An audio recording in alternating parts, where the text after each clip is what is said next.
Hey y'all. So I'm going to tell you a little hack. You know how you get those little gnats in your house in the summer? They're teeny, so they get in all the time. They're very obnoxious, okay? If you're trying to eat your meal and you don't want to be bothered with them, you don't want to scarf your food down before the gnats jump on your sandwich, right? So what you need to do is put the fan on and sit in front of the fan and have your meal, and you should be good to go. You're welcome. I love you too. Okay, so let's get on with the vlog. All right, my dears. So, one of the um, major residual uh, issues, I guess you could say, that happen to you when you're in an abusive home and now you're out of the home, you're old enough, your parents were abusive, vicious, mean, used to beat the tar out of you, whatever it is, just severe trauma or any other type of abuse. One thing that you're not allowed to show is uh, happiness, and you're not allowed to show anger. So, what happens is that anger goes deep into your subconscious, okay? You kind of think on one level once you're out, yay, I'm good. I got out of the hellhole, I'm good. Not so fast. Not so fast. You end up taking that rage with you. And you may or may not realize that as a result of how you grew up, you now have PTSD. And then what happens, with your relationships, this is a common thread. It doesn't happen for everybody, but it is a common thread that you end up in abusive relationships that are similar to what you went through with your parents. And so that just fuels the rage. And then you flip out on people that are mean to you, like your partners or whatever the case is.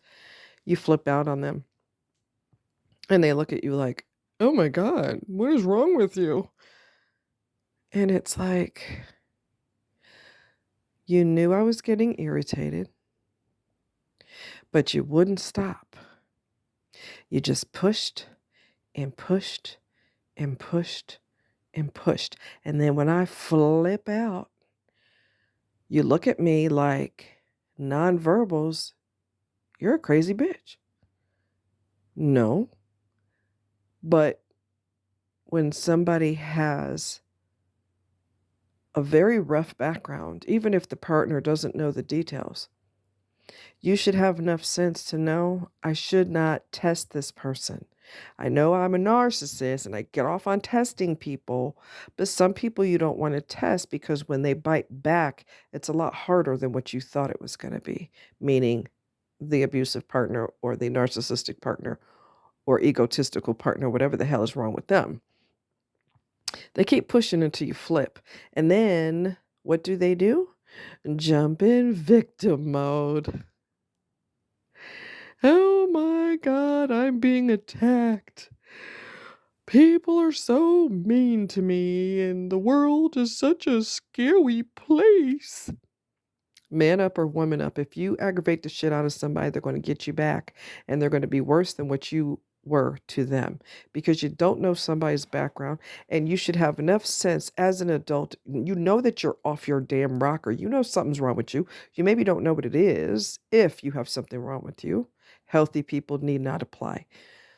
You know something's wrong with you, and yet you won't go to therapy. You won't go to group therapy. You won't go to your church and try to get counsel with your pastor. You won't do shit. You want to sit on your ass and spin the wheel and choose who you're going to aggravate next. And then they're going to bite back. Some people are not going to take your shit. And let's just keep it real. And I wasn't planning on going there, but I'm going there. If you've been aggravating the shit out of people your whole life and nobody has jumped you yet, and I don't mean physically, although it's a tempting idea. Nobody's retaliated. Nobody has screamed and yelled at you and bared their teeth to you. You better be glad and you consider yourself lucky. Because most people that are toxic have been getting away with this shit their whole life. And you're going to come across the one who's not going to take that from you. Okay? You see a nice person and you think the person has, because they're nice, you think they have sucker tattooed in their forehead until they light your fire. Anyway, I digress. So, the residual effects of coming from, in particular, a abusive background with parents that are off their rocker. You don't skate away, scot-free. There's usually going to be some PTSD in there. There's going to be flashbacks. Um, there's gonna be some residual effects that are not positive. So it's really, really important that you go to some type of therapy. There are support groups that are absolutely free. They do not cost a dime. Sometimes hospitals have them, community centers may have them. All you have to do is search on your phone. Now, are they easy to find? Maybe not, but you have to put the effort in, okay? Otherwise, that rage spills over. And truth be told, there was an incident, and I talked to you guys about this a long time ago. There was an incident where I didn't know the rage was there. And I didn't just flip out on people. I usually give them plenty of warnings. Get out of my face. Leave me alone. What? Didn't I tell you to leave me alone? Which is a hell of a lot more than I have to give you. I could give you one warning and then light your fire. Okay. So, anyway, long story short, this girl decided she wanted to fight somebody. She just wanted to get on somebody's last nerve. And she chose me. And I was still living at home at the time, and I had not been to therapy, and it was going to be years before I actually went to therapy. Anyway, I didn't know the rage was there, and she was antagonizing, and I said, I don't know what I said to her. Get out of my face, leave me alone. What did I just tell you? I don't really know what I said to her, but she did not heed my warnings, okay? So I chased her. She pushed me or something, which usually when you get physical with me, that's going to make me go a little bit crazy, okay? So I shot down the hallway, ran down the hallway, chased her down the hallway, through the gymnasium, through the double doors. I slammed the double doors so hard. One of them, I don't know how the glass didn't break in the door. She ended up on the ground. I ended up on top of her, and I picked a beer bottle up off the ground, and I raised it way above my head, and I was going to hit her in her head as hard as I possibly could. And I'm not a religious person. I'm a spiritual person, and there's a big difference. A lot of religious people are fake as hell. Anyway, that was when I heard an authoritative voice in my head.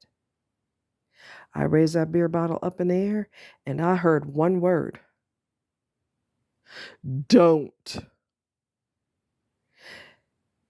It was such a tone of authority that I stopped dead in my tracks. I put the beer bottle down, and I walked away. That was such a pivotal moment in my life because I had talked to this couple. I had met this lesbian couple. They were married, and we met at a restaurant, and it's a pool table place. You go there, play pool. I don't play pool, but I watch other people play, and I listen to the music and talk to people and that kind of thing. And we hit it off really well. The only problem is the one uh the one I was talking to the most, her wife was all over me. I'm tall, I'm 5'10", and she saw me and she goes, "Oh, you're tall." And she was just looking at me like, "Oh, wow." Like, that's so cool, you know? She got drunk as hell and she was hugging all over me, and it was awkward as hell because I don't wanna push her away, but I don't wanna hug her back, but I don't want her wife thinking I'm trying to take her wife from her, and it was just a total mess. But anyway, so we were talking, and we were talking about, you know, these pivotal moments in your life, that could have that are so impactful. And she made kind of an odd statement. She goes, I told her about how I was getting ready to take this girl out, this teenager. I was a teenager at the time. I was going to take this girl out. I was going to probably end up hurting her severely or killing her. And she said, "You still think about that?" As if that was a weird thing to think about. Yes, of course. That will always be in my mind because that was, if you choose door A, your life goes this way. You choose door B, your life goes this way, and you're not going to freaking like it. Okay. So I was too young to be in prison. If I would have killed that girl, I would have went to detention. And then when I was old enough, I would have went to prison. So yes, duh, that's a moment in my life that I will never forget because, I mean, it was real close. It was real close. Okay. So basically, God saved me that day. All right. Am I a Bible beater? No. Do I love God? Yes, I do. Do I cuss like a sailor? Yes, I do. You know why? Because I'm not perfect. And sometimes you get fired up and you got to say what you got to say.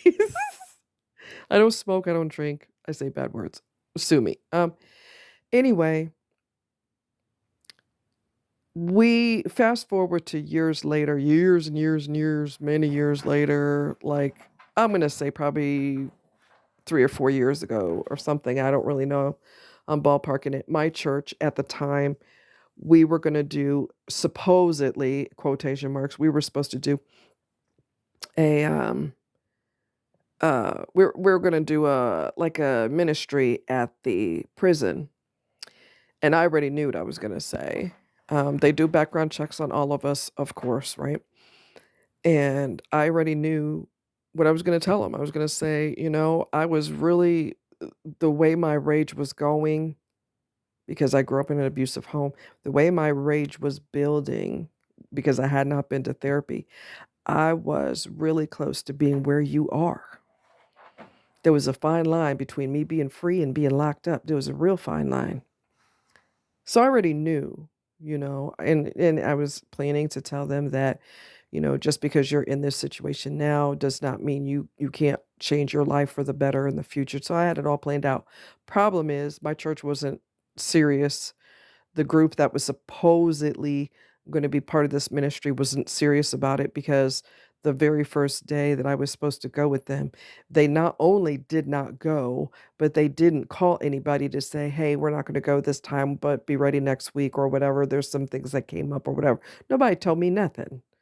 So I'm the type of, first of all, I'm not a morning person. So if I'm there early, early, early, and I could have been getting extra rest, and then y'all are not serious about this, I'm out. And I refuse to be part of it. Either commit or don't. People that are locked up, that is so important to them. Making phone calls to people they care about and also receiving mail and receiving visitors. That's a very, very big deal to them. And they're expecting you to be there and you're lackadaisical. I'm out. So anyway, that's how that went. Um, So if you're a young person, well, you don't even have to be a young person, but if you are out of your home and you haven't been to therapy and you realize that your patience is 1 centimeter long and you get mad at the drop of a hat, there is a strong possibility that you do need to go to therapy to resolve the issues from the past, the abuse and the trauma from the past. And there's a strong possibility that you also have PTSD. You may not have PTSD, but there's a strong possibility. So before you get into destructive relationships and before you end up going off on everybody, and everybody, including your best friends, are looking at you like, oh my God, what is wrong with you? You're a loose cannon. Do a self eval. Look at yourself and how you're treating others and listen to what other people are saying. Look at how do you get mad real fast, real instantaneously?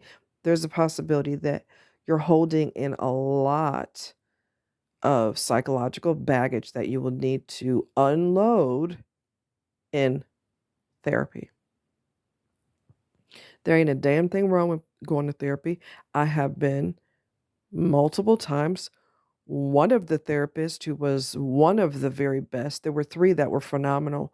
One of at different times in my life, one of them hit the bullseye, the emotional bullseye at that time because one thing that you don't wanna bring up with me at that time, talk about my so-called mother, I shut down, okay? That was such a trigger. And he said he realized that, right? And he said, we need to talk about your mother." Oh, Lord.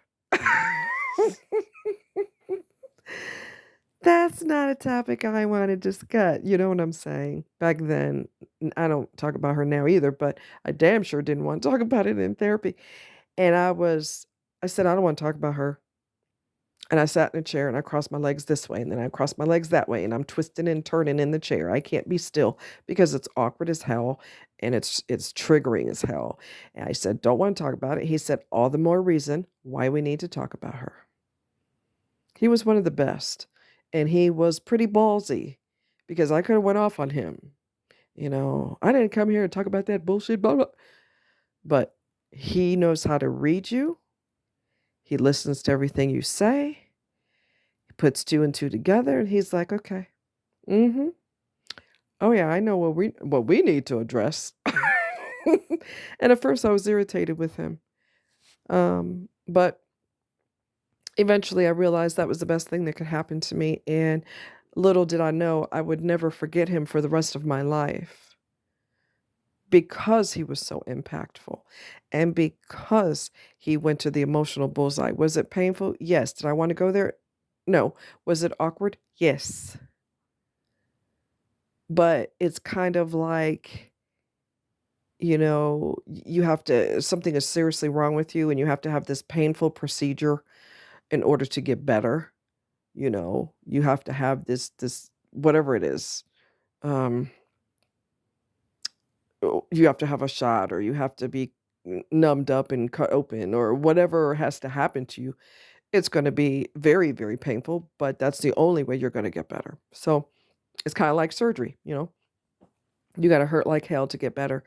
And that's just, once you hurt like hell, you hurt worse, you are on the road to recovery. So, bottom line is, rage is typical when you come from an abusive background, and you can get better, you will get better, and therapy is something that you need to strongly consider because you don't want to end up with someone who's a good person. You end up in a solid relationship with them and you end up losing them because you flip out too much. And this person isn't a narcissist and they are not toxic and they're trying to have patience with you and you keep flipping out because you ain't got no patience and you got a whole lot of emotional baggage and you haven't resolved it and everything is building, building, building, building. And finally, that person says, "You know what? I got to go. I can't do this with you anymore." So you lose someone who's healthy for you and who's good for you. You may lose friends. You may lose your best friend. You may lose your marriage. You may lose your engagement. I mean, if you come across decent people, they're going to be like, "Hey, you got some issues. You need to, we need to work through this with therapy." And if you flat out refuse, then there's a strong possibility you will lose that person if they're a good person. If they're a toxic person, if you lose them, well, hell, that ain't no loss. Bye. That's a gain. Peace out. See ya. Get out of my face. Wouldn't want to be ya. But we need to lose the shame of going to therapy. We need to just throw that in the trash. There is not a damn thing wrong with therapy. There's not a damn thing wrong with it. You're not going because you're crazy. You're going because you're trying to prevent from being crazy. Because if you make the wrong decision in the heat of the moment, you know what? You're looking at possible prison time. You don't want that. Or you lose your career that you worked so hard for because you flipped out on the wrong person. And they said, we consider you a liability because your emotions are all over the map. So you know what? Get your personal belongings out of your desk and get the hell up out of here. You have so much to lose. Family members, friends, your relationship, your engagement, your marriage, your relationship with your children. You have your career. There's tons and tons and tons of things you can lose when you don't. And you could lose your health because of all that stress that you're not releasing. So strongly consider therapy if you come from an abusive background. There ain't a damn thing wrong with it. Anybody who shames you or says you don't need that, you probably don't need that person. Either they're going to be supportive or they can hit the door. Because people that truly love you are going to be supportive. Bottom line, they're going to say, "Oh, okay, well that's good. When do you start, I'm behind you 100%. That's good. You're doing something positive for your life." That's what a healthy person does, someone who genuinely loves you. If somebody is derogatory and negative about it, you don't need that. And what you want to do all that for? And you should be able to handle your problems yourself. You get rid of that person and you take your butt to therapy. That's what you do. All right? Much love. Y'all take care. Bye.